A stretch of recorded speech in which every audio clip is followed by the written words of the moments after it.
El día de ayer estábamos viendo cómo San Martín fue sal de la tierra, con las propiedades que tiene la sal de dar sabor y de preservar de la corrupción.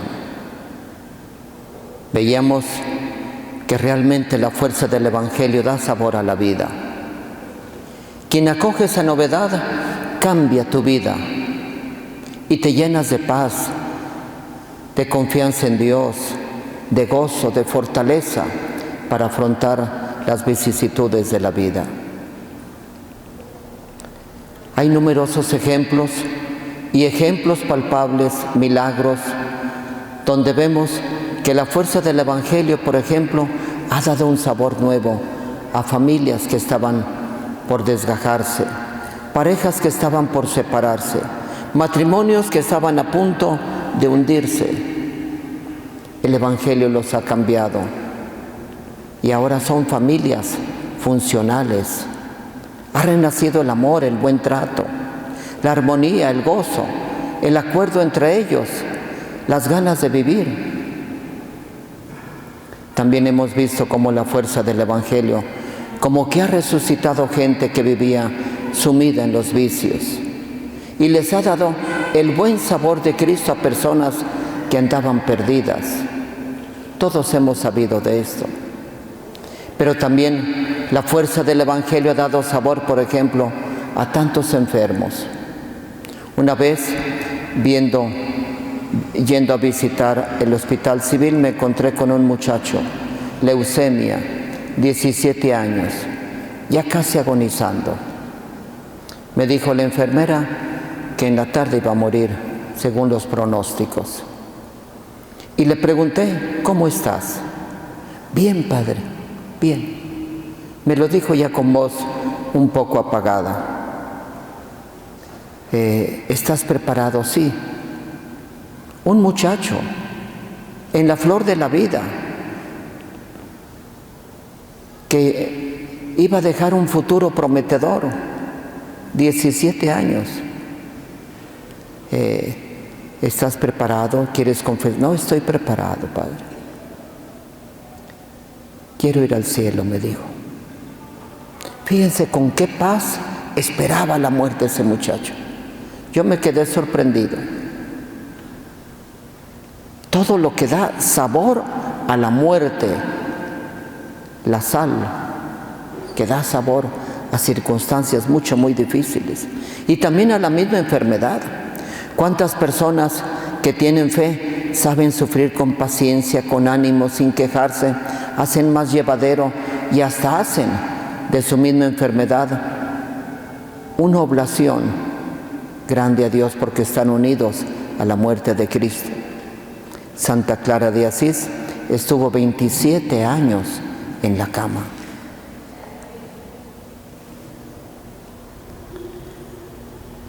Ahora que fui a las misiones me encontré con dos personas, pero sobre todo una.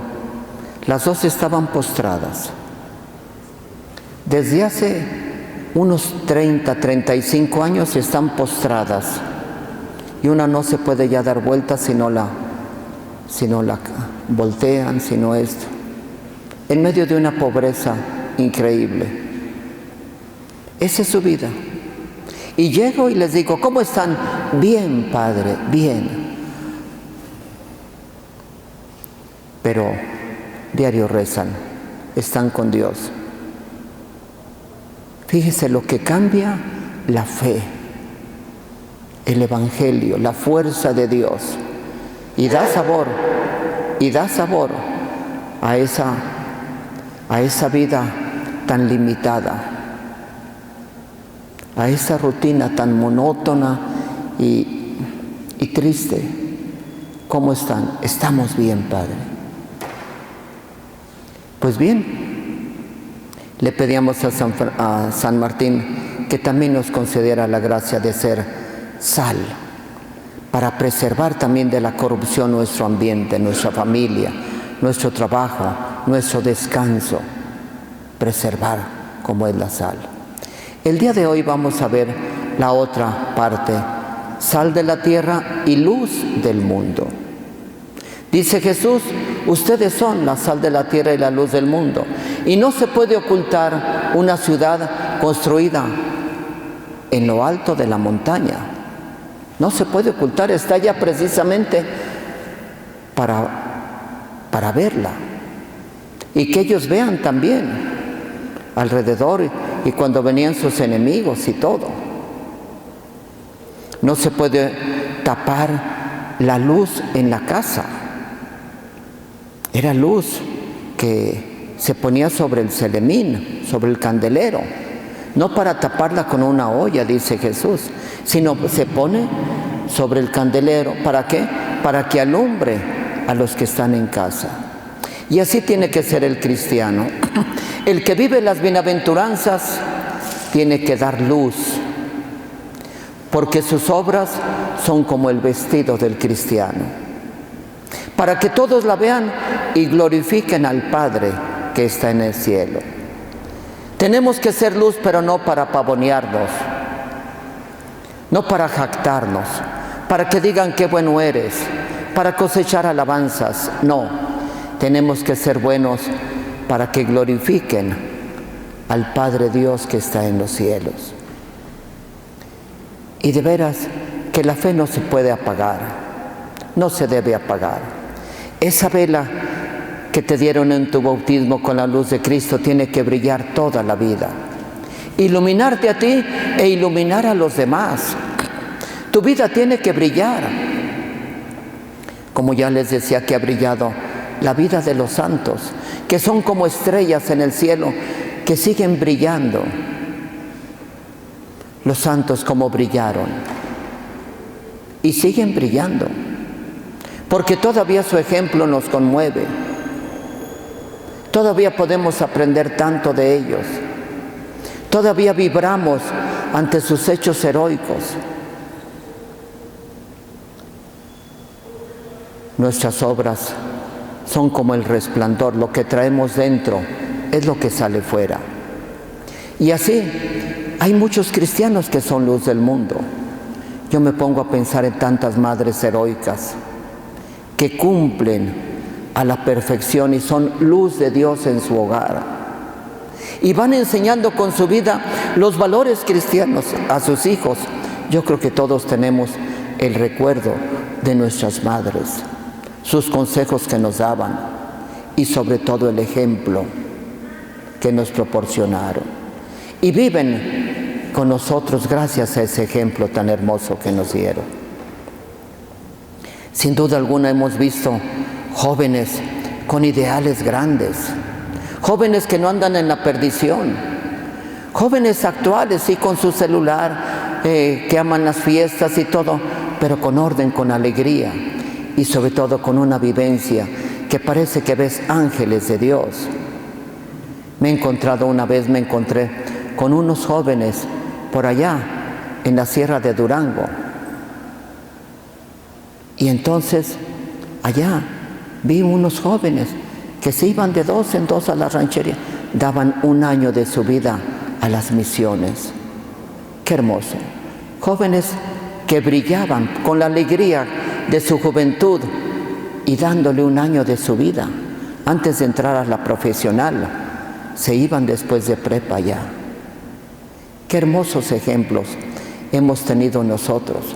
Tenemos aquí nosotros en nuestra diócesis un obispo, el obispo José Salazar López, que cómo brilló con su vida humilde, con su vida de oración, con su sabiduría, con su humildad. Hemos visto muchos santos, el ejemplo de los mártires aquí en Jalisco. Son hombres que brillaron y que vivieron su vida a nivel de martirio, un amor tan grande a Dios, que ofrendaron su vida.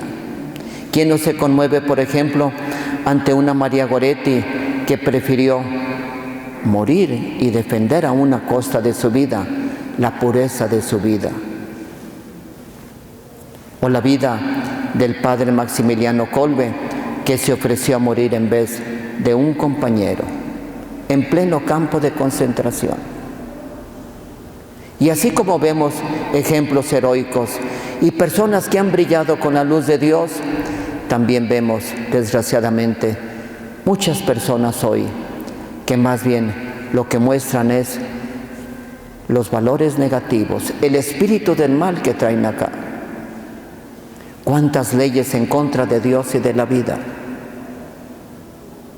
¿Cuántos hombres adictos totalmente a la droga? Jóvenes que ahora andan de sicarios, tristemente, tristemente. ¿Cómo hay ahora crímenes horrendos donde se encuentran a las personas victimadas en trozos, en pedazos? Qué triste, qué cosas estamos viendo. Estamos cansados en un mundo sin la luz de Dios, sin principios, sin valores. Queremos de ya ver otra cosa, otra perspectiva. Cuánta corrupción, cuánto robo, cuánta inseguridad. No es la luz de Dios la que nos está guiando. Estamos como en tinieblas. ¿Cómo hace falta que los cristianos de vuelta brillemos con los valores de Dios, con la honradez, con la alegría, con el gozo, con el trabajo serio, con la responsabilidad? San Martín también brilló y sigue siendo una estrella brillante. Quisiera escoger solamente unas 3 virtudes con las que su vida brilló y sigue brillando, porque San Martín sigue siendo una estrella que sus virtudes nos siguen iluminando. Su ejemplo nos arrastra. En primer lugar, su humildad. Fue un santo humilde San Martín, muy humilde. Despreciado, discriminado por el color de su piel. Desde pequeñito, su padre, que era un español, su madre una negra de Panamá. Cuando nació su padre, se afrentó de él. Y en su acta de bautismo está, de padre desconocido. Así fue. Después lo despreciaban por el color de su piel. Sufrió pobrezas, el abandono de su padre. Solamente un tiempo estuvo con él en el Ecuador. Después, la pobreza también. Humilde. Una anécdota de su confirmación. Se preparó su confirmación, niño, y en la iglesia primero se sentaban los blancos, después los mulatos y luego los negros. Había niveles, pues. Desgraciadamente, aunque todos éramos hijos de Dios, y a Dios no hay distinción. Y si alguien tuvo preferencia por alguien, fueron los pobres. Jesús a los pobres los amaba. Les dio la preferencia. A los enfermos, a los despreciados. Y el niño decía, pasaban los niños. Y, mamá, ¿y yo qué horas paso? Espérate, hijo, espérate. Mamá, ¿a qué horas me van a...? Espérate. Iban pasando todos los... Y al último, allá vino, despreciado aún en la iglesia.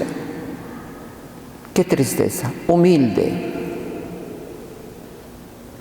Después, peor tantito, cuando quiso consagrar su vida a Dios y que ya ayudaba al convento de los dominicos, lo que ganaba, porque tenía dotes especiales para la medicina, conocía la herbolaria, se ejercitaba el oficio de barbero cirujano y sobre todo curaba con el amor, con aquel cariño, con aquella dedicación, y ayudaba al convento.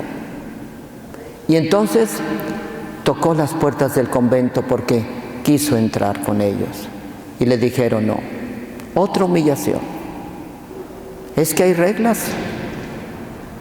Tú ni siquiera puedes ser religioso, hermano lego, sacerdote, ni pensarlo, por el color de tu piel. A lo sumo puedes darte como donado para que hagas aquí los oficios más humildes. Y de hecho lo representan en muchas partes con la escoba. El que limpiaba. Los oficios más humildes, los que nadie quería hacer, él.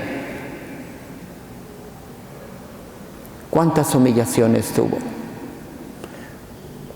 Muchas veces que curaba, la paga que le daban era perro mulato. Después de que los curaba, que los atendía, y a cualquier hora, porque no tenía horarios. Y muchas veces inclusive les pagaba con un bien. Cuando lo regañaban, lo humillaban, él les hacía un favor. A un religioso que lo humilló terriblemente, en la noche le hizo un guiso, un platillo que le gustaba mucho. Así pagaba.